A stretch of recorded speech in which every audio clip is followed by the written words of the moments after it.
Hi, I'm Dr. Mark Stengler, and today I want to talk to the women out there about estrogen dominance.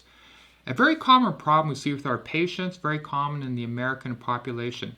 And so if you have conditions such as autoimmunity, cervical dysplasia, breast tenderness or fibrocystic breast disease, maybe you had a history of breast cancer, endometrial thickening or endometrial cancer, endometriosis, infertility, osteoporosis, polycystic ovary syndrome, PMS, low thyroid and uterine fibroids, you may have what's called estrogen dominance.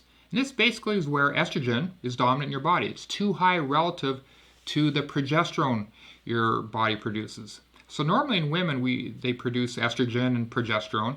And if your estrogen level is too high relative to your progesterone, you have what's called estrogen dominance. Now men can get estrogen dominance too, and I'll be covering that in a different video, but it's much more common in women. And so what are the causes? Well, you can have environmental factors, hormone disrupting chemicals from the environment. They're also known as endocrine disrupting chemicals. And examples are things like pesticides, fungicides, insecticides, plastics, plasticizers, industrial solvents, heavy metals, and things even like pharmaceutical birth control pills. These things all contribute to estrogen dominance in the body, in the female body. So you need to be aware of that. Also, if you have poor liver detoxification, so your liver is an organ which detoxifies many compounds, but including hormones. So if your liver is not working optimally due to bad diet, due to stress, due to medications you've used, maybe recreational drugs, maybe you have a fatty liver, all these types of things can lead to poor metabolism of estrogen where it doesn't get broken down and excreted out of your body, normally through your stool and through your urine. And that can lead to problems with estrogen dominance.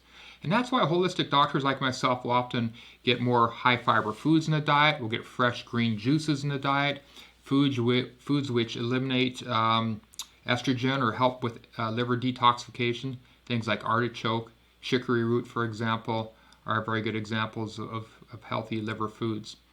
If you have poor bowel elimination, if you tend towards constipation, that's a problem because a lot of your estrogen does get eliminated through the stool.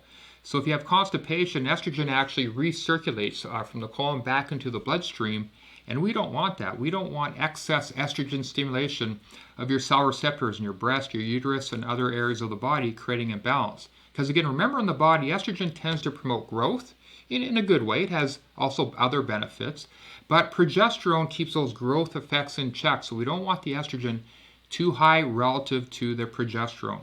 If you're overweight, that's a problem because fat cells contain an enzyme which manufacture more estrogen. So it's important to lose weight if you're overweight. And weight loss has been shown to reduce circulating estrogens.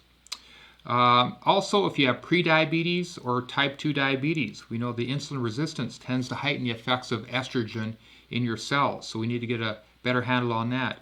Be careful with alcohol. Alcohol increases estrogen levels in the body, in men as well. And with increased age and changes in metabolism, women are more prone to estrogen dominance, especially women who have polycystic ovary syndrome, women that have PMS, women that are premenopausal. Because normally the first hormone to drop before the estrogen is the progesterone. So again, you get that relative high estrogen compared to progesterone. And so that's the problem with estrogen dominance. Either you produce too much estrogen, your progesterone is normal, or you don't produce enough progesterone, so your estrogen is relatively too high, or your estrogen's too high and your progesterone is too low. So there's different scenarios that can occur. And there's testing your integrative doctor can do. We do it with the doctors at our clinic at the Stengler Center for Integrative Medicine, so you can identify the problem. But if you have the conditions I talked about, there's a good chance you do have problems with estrogen dominance, and these nutritional and holistic approaches can be very helpful.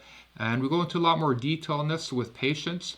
And you can find more information also on my websites at markstengler.com or americasnaturaldoctor.com.